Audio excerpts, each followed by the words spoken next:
Tetapi di balik itu memang saya melakukan tindakan yang gila, Pak.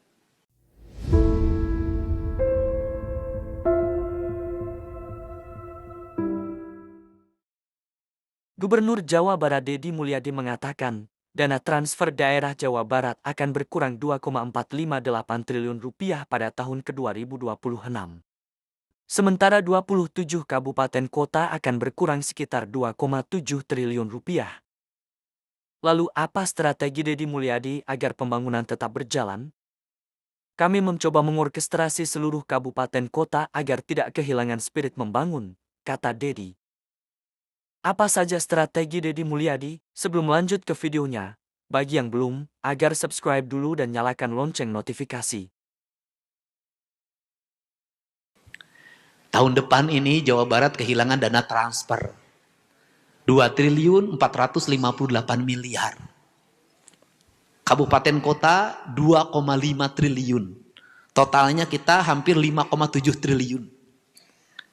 Saya katakan, ini kemarin kita ketika saya mimpin anggaran provinsi sudah turun karena dibagi-bagi hasil, Pak. Sebelum saya 37 triliun, Pak. Ketika saya mimpin yang 6 triliun sudah bagi hasil dalam pajak kendaraan bermotor. Tinggal 31, Pak. Tetapi dari 37 triliun ke 31, anggaran belanja pembangunannya naik 10 kali lipat.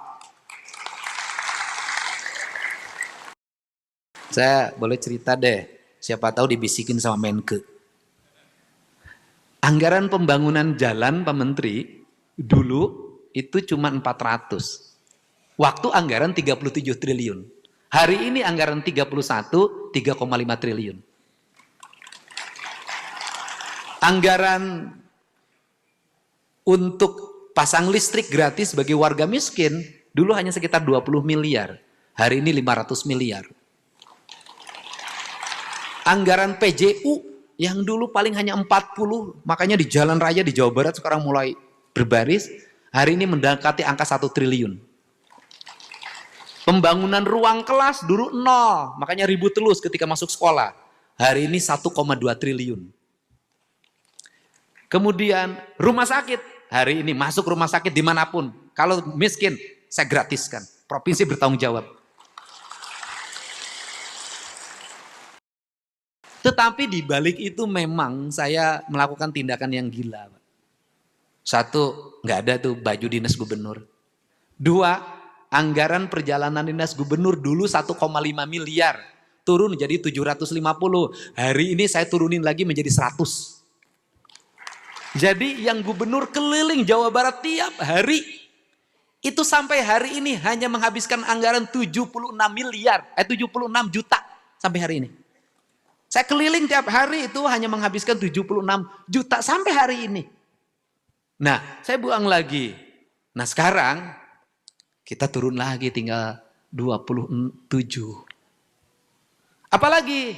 Enggak, saya ngumpulin birokrasi tadi. Saya mau nekat, bukan mau saya turunin. Anggaran jalan mau saya taikin jadi 4 triliun. Seluruh belanja publik akan saya taikin 4 triliun. Tetapi mohon maaf Pak Menteri, tahun depan kalau berkunjung ke Jawa Barat tidak akan ada snack. Tidak akan ada makan nasi dus, paling hanya air putih.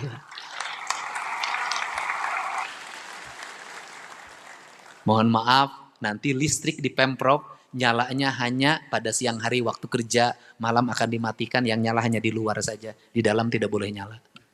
Airnya akan dimatikan ketika jam kerja selesai. Pegawainya akan kami atur Pak, tidak boleh terlalu numpuk tiap hari, sebagian akan kami tugaskan kemana-mana untuk mengurangi beban. Karena pegawai itu semakin banyak pegawai di kantor, semakin banyak pengeluaran listrik, semakin banyak pengeluaran biaya-biaya lain. Saya akan kurangi itu semua. Dan karena kantornya sekarang kantor digital, saya ingin buktikan diri. Dan ini berlaku seluruh kabupaten kota sama semangatnya. Saya kemarin sudah kumpulkan, kita ini sudah diambil senapannya, sudah diambil pelurunya, tinggal bambu runcing. Jangan, karena apa? Leluhur saya dulu pernah menang dengan menggunakan bambu runcing. Masa saya tidak menang hari ini? Jadi bagi saya keterujian seorang pemimpin adalah teruji di saat sulit dia tetap bisa memenangkan dan melewati kesulitan itu. Itu titik. Kenapa? Karena kita katanya bangsa pejuang, Waktu retreat ada simbol petarung. Maka kita tidak akan pernah berhenti untuk bertarung. Saya ini aktivis organisasi. Dulu ketika jadi pimpinan HMI bisa nyari duit buat bangun sekretariat, buat ngasih makan training, tidak ada anggarannya. Masa jadi gubernur yang ada anggarannya tidak bisa lebih dari ketua cabang HMI.